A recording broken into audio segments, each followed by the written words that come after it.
Peygamber Efendimiz bir gün ashabından Ukbe bin Amir'e döner ve şöyle der: "Görmedin mi?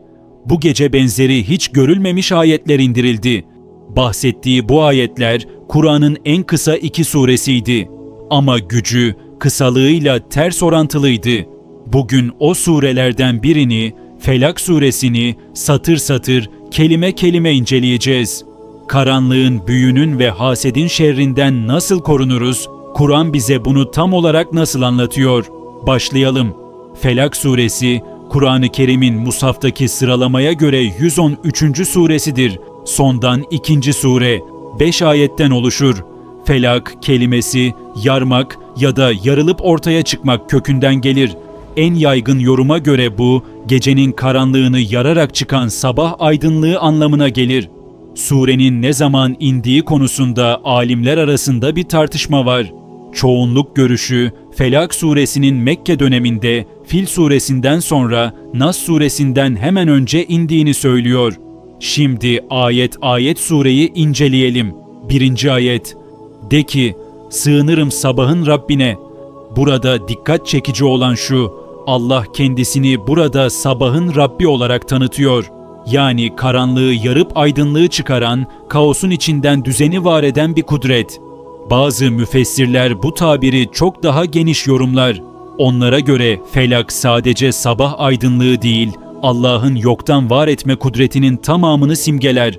Toprağı yarıp bitkiyi çıkarması, bulutu yarıp yağmuru indirmesi, rahmi yarıp yavruyu dünyaya getirmesi. Yani her karanlıktan bir aydınlık, her kapalı kapıdan bir çıkış yaratan bir güç.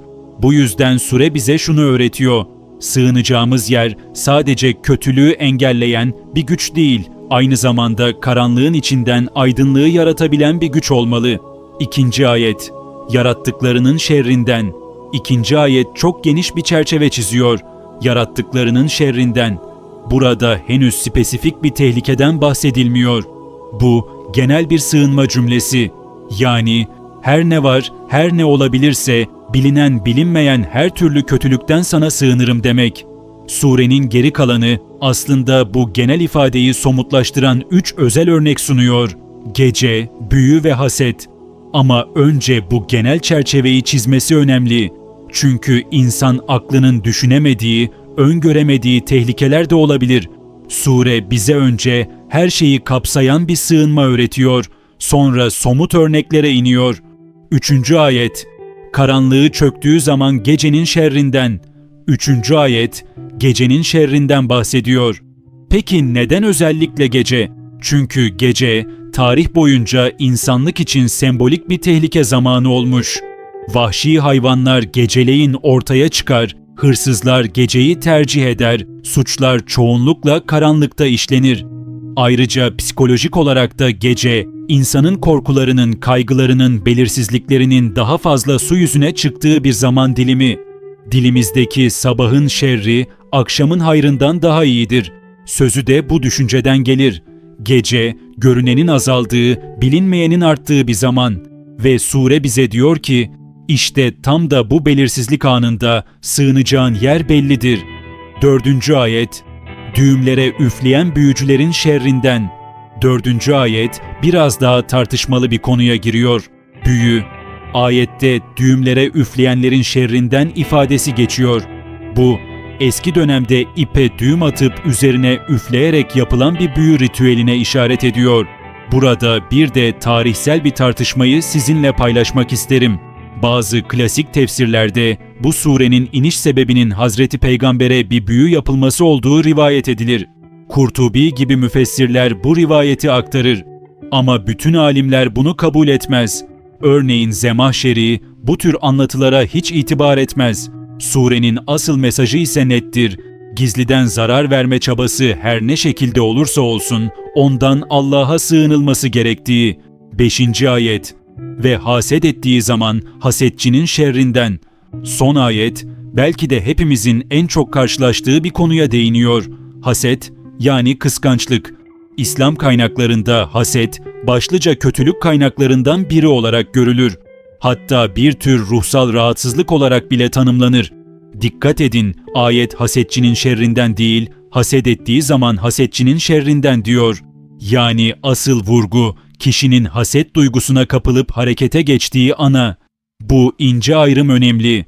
Herkes zaman zaman içinde küçük bir kıskançlık hissedebilir. Sure burada o duygunun kişiyi kötü bir eyleme sürüklediği ana işaret ediyor. Ve sure bu en kişisel, en görünmez tehlikeyle bitiyor. Karanlıktan, büyüden sonra sure bizi en yakınımızdaki, hatta bazen kendi içimizdeki tehlikeyle yüzleştiriyor. Hazreti Ayşe'den nakledilen bir rivayete göre Peygamberimiz yatmadan önce ve özellikle hastalık anlarında İhlas, Felak ve Nas surelerini 3 kez okur, avuçlarına üfler ve elleriyle bütün vücudunu sıvazlardı. Bu, surelerin sadece okunan değil, günlük hayatta uygulanan bir sığınma pratiği olduğunu gösteriyor. İnternette ve halk arasında 40 bir kere okunursa büyü bozulur, 100 kere okunan evde bereket eksik olmaz gibi pek çok rakamsal uygulama dolaşıyor. Bunlar güvenilir hadis kaynaklarına dayanmıyor. Zamanla oluşmuş popüler dindarlık kültürünün bir parçası. Felak suresi 5 kısa ayet. Ama içinde koca bir dünya var. Yaratılışın kudreti, gecenin sembolik korkusu, gizli kötülüğün varlığı ve belki hepimizin en çok tanıdığı duygu, haset. Felak suresi bize aslında tek bir şey öğretiyor. Karşılaşabileceğimiz her türlü görünen ya da görünmeyen tehlike karşısında sığınacağımız yer bellidir. Peki siz, bu 5 ayetten hangisi sizi en çok düşündürdü? Yorumlarda paylaşın. Bu tür tefsir videolarını devam ettirmemi ister misiniz? Beğenmeyi ve abone olmayı unutmayın. Bir sonraki videoda görüşmek üzere.